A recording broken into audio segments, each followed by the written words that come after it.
Yusek, matapos pagtibayin ng Kamara ang pagbasura ng impeachment complaint kahapon laban kay Pangulong Marcos, tanong ko po, paano planong muling buuin ng palasyo ang tiwala ng publiko sa gitna ng mga tanong kaugnay ng nasabing desisyon? Ah, sino po ba ang nadidismaya? Walo lang po yung alam natin na dismaya dito. So, doon sa mga nadismaya, siguro dapat makita po talaga nila kung ano ba yung nilalaman ng complaint. At hindi po talaga pwede kasing gamitin ang mga ganitong klaseng forum para sa isang fishing expedition.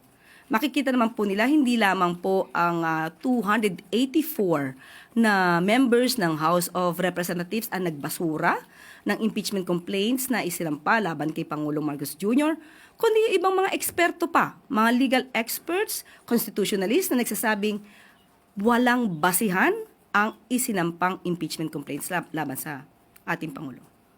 Ma'am, dagdag ko lang, ano pong masasabi niyang Pangulo or ang Malacanang po sa mga nakaramdam nga ulit ng pagkadismaya sa resulta? Dagdagan na. Thank you. Sorry na lang po kasi lumabas po ang katotohanan. Thank you, ma'am.